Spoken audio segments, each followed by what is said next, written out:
Hola, ¿qué tal amigos, amigas? ¿Cómo están? Soy el doctor Ernesto Estrada, médico especialista en estética de aquí de Omorfia.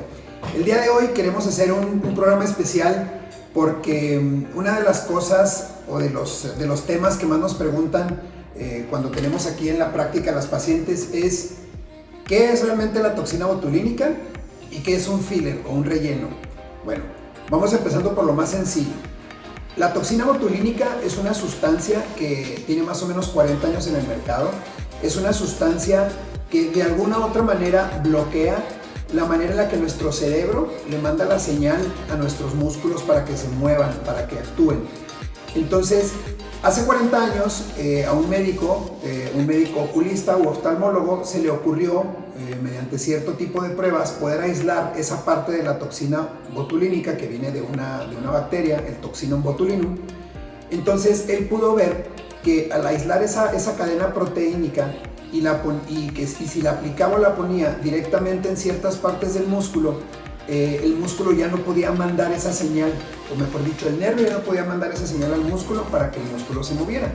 Entonces, en aquel entonces, por allá de 1977-78, él empezó a aplicarlo en pacientes que tenían estrabismo, lo ponía en el músculo que estaba más contraído, más contracturado, el músculo se relajaba cuando se le inyectaba la toxina y entonces el ojo alcanzaba una localización normal. Luego se dio cuenta que este procedimiento era temporal.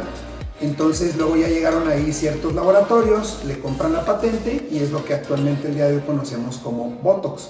Que Botox es la primera marca que hubo en el mercado, sin embargo ahorita ya hay muchísimas marcas, desde marcas que duran muy poco tiempo hasta marcas ya muy innovadoras que duran incluso hasta 10 meses la aplicación.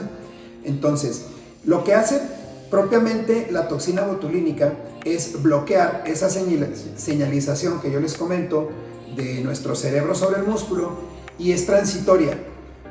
Para ser exactos, bloquea una sustancia que se llama acetilcolina, es nada más como brevario cultural, se los platico. Entonces se bloquea esa señalización, el músculo ya no se contractura o ya no se contrae con tanta facilidad y normalmente ya nosotros tenemos mapeadas ciertas partes de la cara donde lo podemos aplicar, pero básicamente es para que el músculo deje de contraerse y deje de lastimar a la piel y deje de marcar esas líneas de expresión que con el tiempo se van haciendo cada vez más profundas. Hay dos tipos de líneas de expresión, las estáticas y las dinámicas. ¿Cuáles son y cuál es otra? Bueno, las líneas de expresión dinámicas son las que se marcan cuando nosotros estamos gesticulando y dejamos de gesticular y automáticamente se borran, como en un bebé, por ejemplo, o en un paciente muy joven. A la hora de que gesticula, sí se hacen esas líneas de expresión, pero en cuanto deja de expresar, inmediatamente se borran. Y por otro lado, las líneas de expresión estáticas son cuando ya no estamos moviendo, cuando ya no estamos haciendo ningún tipo de gesticulación y se quedan marcadas. Esas ya las llamamos unas líneas de expresión de fotoenvejecimiento o de envejecimiento como tal. Ahí es donde específicamente nos sirve mucho la aplicación de toxina botulínica. Hay muchos mitos al respecto porque piensan que la toxina botulínica va a causar afecciones en la gesticulación, que se va a cambiar la línea de expresión o que se van a cambiar los gestos incluso, y no hay nada más lejos de la realidad que esto. Que sí es importante, la toxina botulínica tiene muchos usos en medicina estética o en la parte de la belleza, pero también se utiliza en muchas otras ramas de la medicina, como por ejemplo en el bruxismo, que es uno de los padecimientos cuando uno muerde mucho durante el sueño y amanece con toda la dentadura a veces hasta fracturada o con dolores muy fuertes en la cabeza o en el cráneo o en la cara. Ahí lo que se hace es que se aplica toxina botulínica en el músculo que hace la masticación, que se llama macetero, se le baja la potencia al músculo y eventualmente las molestias desaparecen. Básicamente la toxina botulínica lo que nos va a ayudar es a bajarle la carga operativa o la potencia al músculo. Entonces, para fines prácticos y para fines estéticos, eso nos va a ayudar mucho para borrar esas líneas de expresión, que absolutamente no tiene nada que ver cuando nosotros queremos darle volumen a alguna parte de nuestra cara, como los labios, o como hacer un perfilamiento de nariz, o de pómulos, o de mentón, o hacer un lifting. Los fillers, ¿qué son los fillers? Como su nombre lo indica en inglés, es un relleno. Actualmente los rellenos más nobles o más inocuos son los de ácido hialurónico. El ácido hialurónico es una proteína que nosotros producimos en el cuerpo y su función básicamente es contener agua.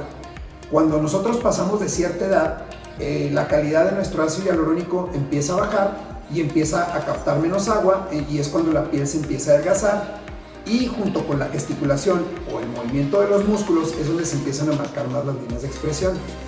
Entonces, hay varios tipos diferentes de ácido hialurónico. Nosotros le llamamos reticulación. Lo podríamos entender como el espesor o qué tan duro o qué tan aguadito es, qué tan líquido, porque hay desde el ácido hialurónico líquido, que es el que se pone tópico, que se venden los aceites para mascarillas o para cuidado diario, hasta unos que vienen ya muy reticulados, muy duros, que incluso hay algunas marcas que les agregan incluso hasta cristales de calcio como el hueso para que tengan más larga duración. Entonces, no es el mismo relleno que se va a poner en los labios que el que se va a poner para hacer un levantamiento de nariz o para hacer unos pómulos.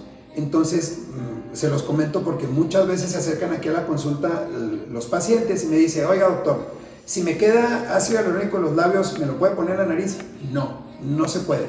Cada laboratorio tiene sus diferentes nomenclaturas de qué tan espeso o qué tan reticulado está. Entonces nosotros como médicos, es nuestra responsabilidad saber qué tipo de ácido vamos a utilizar dependiendo de qué tipo de protocolo vayamos a utilizar o qué tipo de tratamiento vayamos a dar. Entonces la toxina botulínica jamás va a rellenar, jamás va a causar volumen porque es un líquido y es un líquido que está transportando una molécula que va a paralizar los músculos. Por eso la toxina botulínica jamás va a servir para rellenar los labios. O el ácido hialurónico jamás va a funcionar para paralizar el tercio superior de la cara. Sí es muy importante que tengamos entendido este tipo de diferencias entre un tratamiento y otro porque cada uno tiene sus indicaciones muy específicas. Entonces ya varía mucho cuando nosotros vamos con el profesional de la medicina estética para saber qué es lo que queremos. Entonces, en pacientes jóvenes sí se puede utilizar la toxina botulínica. ¿Desde qué edad? Hay una nueva tendencia de la prevención, que es lo que manejamos nosotros muy comúnmente aquí en Omorfia, que es en pacientes jóvenes que quieren empezar a prevenir el envejecimiento. Entonces manejamos una técnica que se le ha acuñado el sobrenombre de Baby Botox, donde se utilizan unidades de toxina a mayor dilución, aplicadas de diferente manera, que sin modificar la gesticulación ayuda mucho a disminuir las líneas de expresión. Y ya viene la aplicación convencional de toxina botulínica en pacientes ya un poquito más grandecitos, que ya más bien es restaurar el posible daño que ya hubieran tenido durante ese tiempo, ¿no? Entonces, básicamente, esto es lo que les quería platicar el día de hoy, la diferencia entre la toxina botulínica y los rellenos. Este fue el doctor Ernesto Estrada, desde aquí de Omorfia. Nos vemos en el siguiente capítulo.